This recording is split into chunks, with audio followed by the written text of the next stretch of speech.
take care of you. James Ham, kind enough to join us. Also, real quick, I told him to give a shout out.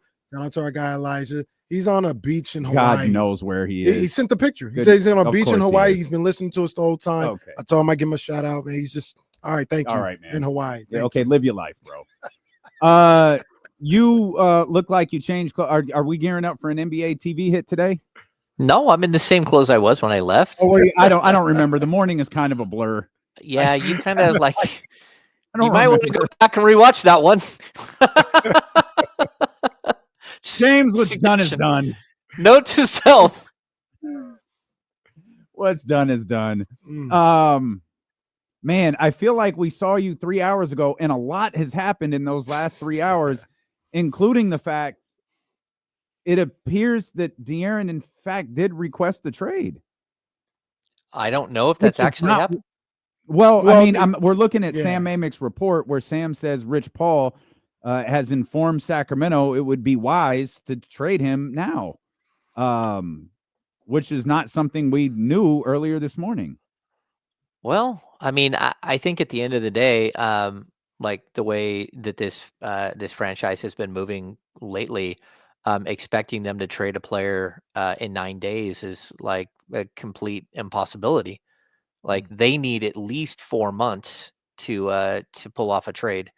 That's me being sarcastic and facetious.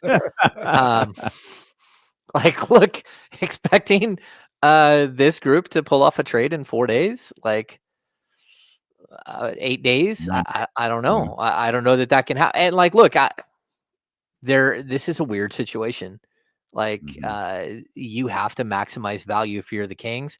And maybe that happens right now. Maybe it happens this summer. But I'm not doing anything just to do somebody a favor, and I'm doing anything just because an agent is twisting my arm. The way the Kings can approach this is they can say, okay, we understand it's over, and they can go try to take a really good deal right now if one like shows up, or they can wait till this summer when more players become available for trade. When draft picks are there, more draft picks become available because that happens July 1st, or all of a sudden 2032 picks are available. You can take a cautious approach and sort of like decide what you want to do. But you can also hope that somehow you win a bunch of games and that De'Aaron Fox like decides that this is somewhere that he does want to be. And I think we've all heard it like multiple times that Fox would still consider signing an extension here. He would. He just like the things have to change, and that's something that they've been telling the Kings for a while. And so far that hasn't happened, and now things have kind of spun out of control. So I don't know what the next week is going to bring, but I do think that like there are more options on the table than people just think right now. That there are a lot more options, and we all have to just take a step back and say, okay, the Kings need to do what's best for them at this point, and De'Aaron Fox needs to do what's best for him. And sometimes those two things can align. But again, I like if you're going to make a deal with a team and you're limited to one team, I'm going to want a ton from that team if they're getting him, especially now, even this offseason. But San Antonio, they're running around with like a Santa-sized sack, like Santa Claus, like filled with presents sack of draft picks. I mean, they've got all the draft picks. They've got 2 unprotected picks from the Atlanta Hawks. And the Atlanta Hawks are not very good, and they're very beat up, and those picks are going to look better and better and better. So, hey, look, there could come a point where you do just make this deal because the options are there. And I'm not saying that you do that deal so you can go draft those players. Those Atlanta Hawks picks are going to have a tremendous amount of value. Like you might be able to go get your number 1 outside, or at least a number 2 out there on the open market with just the package of picks and players that you get back from the Spurs. And that's where like you got to do what's best for you as a franchise. And then the other layer to this, Vivek Ranadive has some decisions to make because he needs to do what's best for his franchise, and he needs to make sure that he's in line with players and with management. And the guys that are making decisions on this trade right now are the guys you want making this decision right now. and that you don't want someone else to be that person who's actually making the ultimate decision on whether you're trading what has been your franchise player for the last 8 years. James, you got any idea how we got here? And like Dane was talking about, over the course of like 3 hours. Like I was telling the story earlier about how last night the Kings won, beat the Nets, moving on to, Philadelphia. And I wake up and it's just one thing after. I woke up at like 4:30, and ever since 4:30, one thing after another, and all of a sudden De'Aaron Fox went out. Like how did it escalate so quickly in your opinion? It started happening last night. Like I went to bed and all of a sudden I started getting text messages and like, oh, here we go. And then was up until well after midnight. Like I, in all honesty, I don't know how we got. I mean, the buildup to where we are today, but I don't know how we got to this buildup point. I know that there was like, they were pushing buttons, like saying, "Hey, go make a trade, make the team better, like help us." Right? They've been doing it since the summer. Whether it's Rich Paul or De'Aaron Fox directly, like, come on, like we've got to get better, right? And I think everybody was a little bit like, okay, you added DeMar DeRozan, let's see how that looks. But it very quickly this season spun out of control. And when you get to 6 games under 500, you have a choice whether you bail on the season or whether you try to fight. And somehow this team has fought under Doug Christie to climb out of that hole. But at the same time, they still have the same roster construction issues. And it's exactly what Fox has been asking for. Like he wants wings. He wants help. He wants help on the wings, small forward, power forward, whatever it is, go get some more pieces. So how we got to where we are, like in all honesty, I don't even think that I think what happened might even be misconstrued. Like a general manager, an assistant general manager, it sounds like, from what I know, got Mhm. a team called and said, we would give you this, this, this, and this for De'Aaron Fox. And I don't know whether he cleared that with other people or whether he, talked to ownership about it or anything else. But he decided to go to the agent or Fox himself again. Like I believe it was the agent and say, hey, we were given this offer, and then it spun out from there. Like, oh, you're taking offers on us now, and it's like, well, yeah.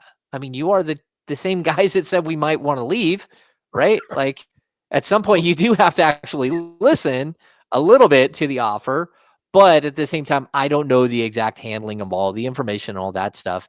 But from that moment on, this thing spun out of control. Like, hey, they're out there shopping us, and it's like I don't think that that's the way it totally happened. But that's kind of like these things do escalate quickly and get out of control quickly. Hammer, is the most infuriating scenario for a Kings fan the only move the front office actually makes is trading De'Aaron Fox? Can't Yeah. acquire John Collins, can't acquire Cam Johnson, can't acquire Kyle Kuzma, but God damn it, if we can't trade our franchise player of the last 8 years, man, no problem. Meet Devin Vassell and 3 future first-round picks or whatever they wind up being.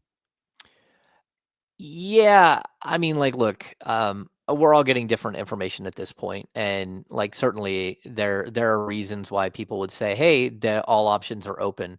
You can't have everybody in the world say that he has a chosen destination, and when the chosen destination is put out there, like, try to go back and change that. Like, But well, that's great. It's great work by Rich Paul, though. I argued that's almost a solid for Sacramento. It's like no, there's a couple of yeah, teams out there that have already inquired. Yeah, no, San Antonio, don't try to get stingy here. Let's get this done. Like he'll come in there, he'll sign that extension, and everyone will be happy.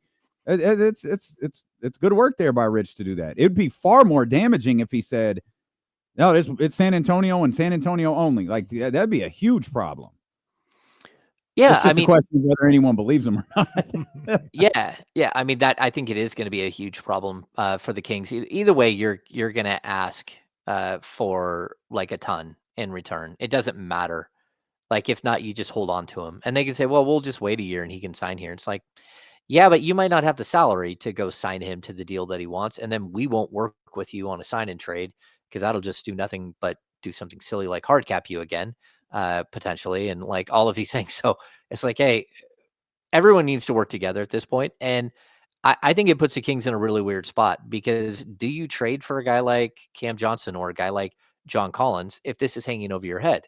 If you don't know if you're going to trade De'Aaron Fox or not, would you trade for those guys if De'Aaron Fox wasn't here? What if you were able to get some of those pieces that you were getting, that some of the players that like an equivalent of a John Collins or an equivalent of a Cam Johnson by making the trade now, and then you wouldn't want to go make those trades because again, that's going to tie up. Like, man, John Collins owned $26.5 million. That matters today a lot more than it mattered yesterday. You know what I mean? So if I'm the Kings, you got a lot to figure out, and you don't have a lot of time to do it, and you have not proven to be lightning quick on your feet in these situations. And so I'm intrigued to see how it all plays out. Yeah, hearing you talk about it earlier too, Hammer. As much pressure as there may be right now, as awkward as it potentially could be in that locker room, I would probably say the best thing to do is just wait to the summer. That's the best course of action. Don't be bullied. Don't be forced into making a rash decision in a week that will have ramifications for your franchise for a decade. Like, unless somebody just has a clear cut, like, no, it's clear as day. This is a great deal for you. Just wait till the summer. Yeah, I mean, that's always a possibility, but you always have the other problem that what if De'Aaron gets hurt? What if this whole situation just becomes a distraction the rest of the season? Like there are a lot of what ifs. But also, what if you do just carry on and make a John Collins trade? John Collins comes in and is absolutely spectacular, and the team goes on to win, a bunch of games and make it to the second or third round of the playoffs, and then maybe De'Aaron wants to stay. So, like, there are a lot of what ifs that are here. It's just wild that we're in this situation. Like, realistically, we can talk about how this was building and like the writing was on the wall and all that stuff. Like, realistically, this came out of nowhere. Like 2 days ago, there was no holy cow, De'Aaron Fox is about to get traded talk at all anywhere around this team. For it to pop up like this again, there's been enough murmurs that whether he wants to stay or not, like there's going to be a lot of conversation about that. But the way this is played out in like the immediate is really wild and crazy. It feels like there is just so much to figure out between these two groups over I mean, it really feels like not just the next 8 days, the next 24 hours. Uh, Sacramento Kings play a basketball game tomorrow, and by all accounts, De'Aaron Fox has been playing with a finger that needs to be rebroken, reset, and not do anything for months. And then like some sort of like fracture or injury or something on his other hand, not to mention the fall he took against Memphis. He's been playing through a lot. Do you continue to play through that stuff when you have a very public trade conversation now that's on Sports Center, that's leading NBA Today, that's all over social media? Of course, it's buzzing locally, it's buzzing in San Antonio, it's buzzing around the league. Do you just continue to play as if nothing's happened? Like, I don't know how this gets approached as soon as tomorrow, much less a week from now. Yeah. I mean, this is again, I don't think it was expected to. I think the Kings front office was working to try to make the team better. Like they were. That's where their objective was. It was like, how do we get again one of these players? And we've heard all of it this week. It's John Collins. It's Cam Johnson. It's Jonas Valanciunas. Possibility for Zach Levine. Like all of these things are right back here and like in the conversation. But how do you get those things done? And I'm not sure that we know how those things get done.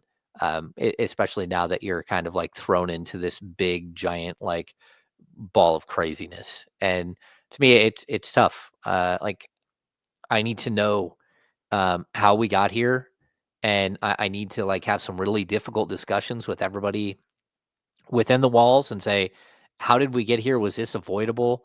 And then I have to step back if I'm an owner and say, like, how do we get out of this in a positive? And are these the people I've surrounded myself that I want to go through this with? Because that's the biggest question for me at this point. Like, we got here a very specific way. We got here by inactivity for, the better part of 3 years. Like, how do you trust that that's the same group that you're going to move forward with? And if you don't, you got to make moves quickly. And again, that's not easy. But if you do trust them, um, then you got to get busy, like repairing everything or making the right trade very quickly. And like either way, it's not. There's not a super simple pathway here to just like, okay, we're back and this thing is out of the doldrums. The only way that I think the only path forward that does happen is to just try to see if you can ride it out through the rest of the season and hope that it takes care of itself. And again, even that's not great because you could have reduced value this summer when De'Aaron Fox only has 1 year left on his deal. I still think he's going to have a tremendous amount of value, but still, it's tough. Mm. One of the things that I'm thinking, and I hate doing this because I'm not trying to I'm not trying to disparage Darren Fox or anything else like that. But I mean, everybody else has been fine. Domas, whatever's going on in the franchise or what's I'm not you guys are spot on with some of the things you're saying, but Domas just signed. Everything was good. Mhm. Malik Monk signed. DeMar DeRozan decided to come here. Everything's fine. One person that's had a problem with everything.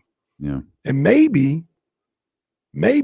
a sense of calm will come over this franchise if things are different. Like everybody else around him is, for the most part, been fine in the last 2 years or so. I get that, but there's also the thing that players never stand in the way of another player getting paid, right? And that's something that, De'Aaron said it a million times. Hey, look, I love Malik. I want him back. But if he doesn't come back, it's because he went and got more money somewhere else. It's not because he doesn't love us. He doesn't want to be here. I still have his phone number. We'll still see each other. We'll still hang out, all that stuff. Domantas Sabonis got here, got a massive renegotiation and extension. Like that's so, but now it's De'Aaron Fox's turn, and he needs to make sure that number one, this is where he wants to be long term, but also like there's a big difference between being all NBA and being and not being all NBA when it comes to that money. And at this point, like if like your money's getting messed with, then you're gonna want to go to the place where you want to be. And that might not be here. And so, like all things considered, I think again he's more than willing to like stay here, but it has to be in the right situation, and that situation just went south.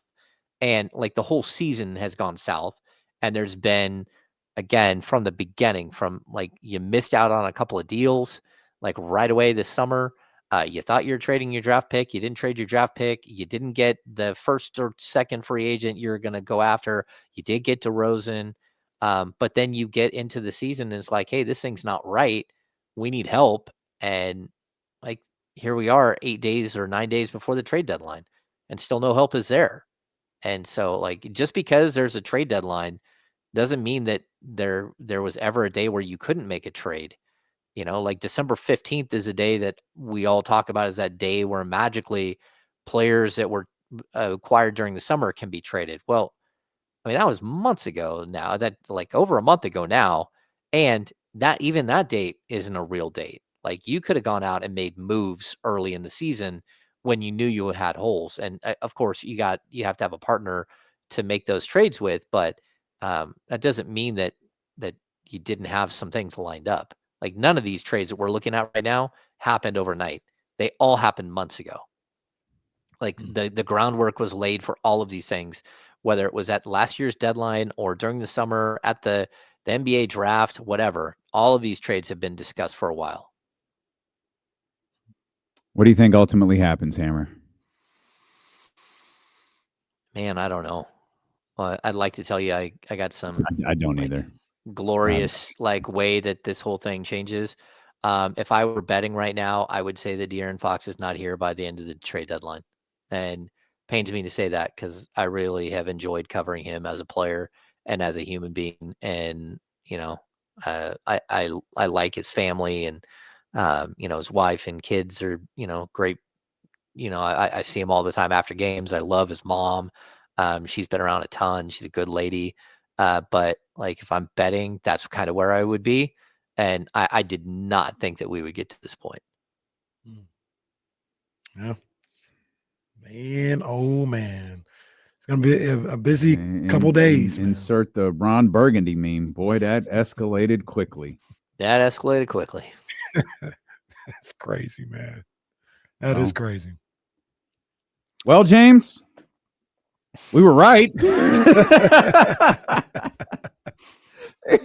Like, what do we do with this? Well, here we are. Beat Shams. Yep, we lost. Chicken or the egg, though? Were we right, or did you cause all this mess, Damien? If I have that much influence in Kings organization, we got far bigger problems than De'Aaron Fox. Yeah. Well, Kings play Philadelphia tomorrow. Kings won last night, by the way. Kings won. Kings Light the beam. It took 45 minutes to play Light the Beam, but it happened. 9-16 now. It happened. Make sure you. I hate to end the show. Are we running it back? Like, what is next? All right. I really hate to end this show. We'll get you caught up on anything you might have missed. Coming up on Run It Back. If not, tap in 10 a.m. The Insiders tomorrow here on Sacramento Sports Leader, ESPN 1320. Vamos, I don't know.